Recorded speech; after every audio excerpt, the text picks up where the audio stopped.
ज़ूयू समझ गया था कि जियोचेन हेवन को बातों में फंसा रहा है, तो वो जियोचेन को मारने का तय करता है। वो अपनी बटरफ्लाई से उस पे छोड़ता है, लेकिन तभी सांगजिन ने उसे रोक दिया। वो कहता है कि अगर उसे मारना है तो फिर पहले मुझे मारो।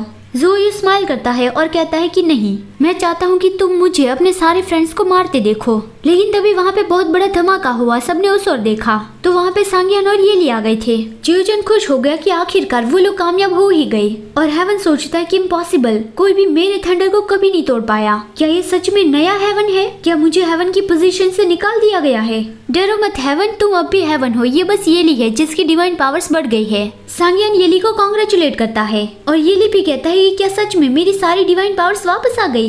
वो दोनों ड्यूअल कल्टीवेशन में सक्सेस हो गई, ये उसका नतीजा है। तभी उसने हेवन को वहाँ पे देखा जो उस पे अटैक करने आ रहा था, तो फिर येली और सांगियन ने भी अपनी पावर से उसे रोक दिया। और फिर येली कहता है कि चलो अब हम स्वॉर्ड इस्तेमाल करते हैं। उन दोनों ने कंबाइंड स्वॉर्ड टेक्निक यूज की जो बहुत ही ज्यादा असरकारक थी।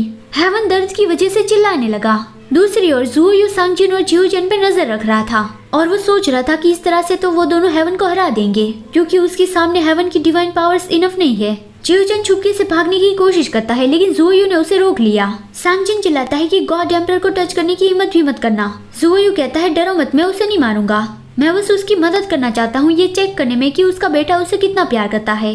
वो हेवन से कहता है कि लड़ाई बंद करो, अब हमें चलना होगा। लेकिन तभी ग्लूटोन वहाँ पे अपने बीस्ट फॉर्म में आ गया और हेवन पे अटैक करने लगा। वो फॉक्स के जाने की वजह से अभी बहुत ज्यादा गुस्सा है। सांगियन कंफ्यूज था कि आखिर ग्लूटोन के साथ क्या हुआ है, वो इतना क्रेजी क्यों बन गया है। तभी येली ने देखा कि ज़ूयू सांगजिन और जियोचेन को पकड़ के ले जा रहा है। ज़ूयू येली को बुलाता है और कहता है कि मैं इस दोनों मेहमानों को अपने साथ ले जा रहा हूँ। कुनलुन के गहरे पाताल में मैं वहाँ पे तुम्हारा इंतजार करूंगा। सांगियन और येली उसे कह रहे थे कि उसके साथ कुछ भी मत करना। ज़ूयू ने जियोचेन का सोल उस सोल बाइंडिंग लैंप में रख दिया और कहा कि हमें कैओस की बॉडी दे दो और उसके बदले में तुम अपने बाप को ले जाओ। येली उसके पीछे जाता है कि तुम कहाँ पे जा रहे हो, उसे छोड़ दो। ज़ूयू कहता है तो फिर मैं तुम्हें उसे वापस दे देता हूँ, तुम्हारे बाप बेटे का रिश्ता तो दिल को छूने वाला है। उसने जियोचेन की बॉडी को नीचे धक्का दे दिया। सांगियन और येली जियोचेन को बचाने गए। येली ने कैसे भी करके जियोचेन को पकड़ लिया। तेज बारिश होने लगी और दूसरी ओर ज़ूयू और हेवन सांगजिन के साथ वहाँ से गायब हो गए। कैओस और ग्लूटोन उसे नहीं रोक पाए। ग्लूटोन रो रहा था तो सांगियन उस पे हाथ फिराता हुआ कहता है तुम रो क्यों रहे हो, और वो समझ गया था कि कुछ तो हुआ ही है। येली को जब पता चला कि जियोचेन की बॉडी में उसका सोल नहीं है तो फिर वो रो रहा था। जियोचेन ने इन सारे वक्त फानशाओ की गुड़िया को अपने हाथ में पकड़ के रखा था। फिर अगला सीन आता है, किसी जगह पे फानशाओ बेहोश पड़ा था और वो अपने मरमेंट वाले रूप में था। वो होश में आया लेकिन उसके अंदर स्ट्रेंथ बहुत ही ज्यादा कम थी। उस जगह पे काफी सारे बूढ़े मरमेंट्स भी थे।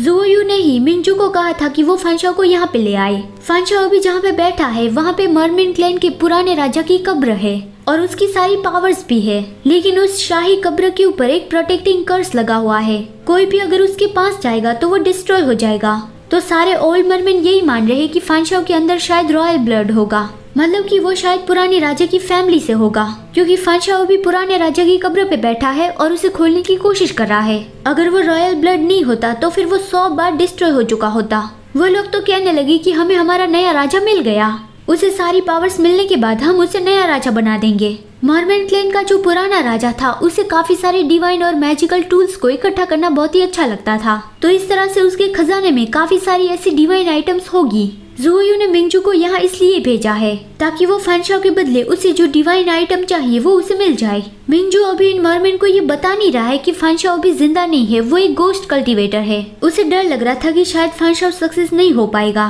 क्योंकि अभी जो प्रोसेस चल रहा है वो बहुत ही ज्यादा डिफिकल्ट लग रहा है। फानशाओ बहुत ही ज्यादा स्ट्रगल कर रहा है, वो बार बार कोमा में चला जाता है और उसका सोल भी बार बार टूट जाता है। हील होने के बाद वो फिर से अपनी कोशिश जारी रखता है। मिंजू सोचता है ये तो अच्छी बात है कि उसने अपनी सारी याददाश्त गुमा दी और वो बेवकूफों की तरह मेरे सारे ऑर्डर्स मान रहा है। वो राजा तो नहीं बन पाएगा, उसका सोल ऐसे ही गायब हो जाएगा, लेकिन उसके बदले में वो पुराने राजा की कब्र को खोलता जाएगा और पुराने राजा के खुफिया खजाने से हमें जो चाहिए वो मिल जाएगा।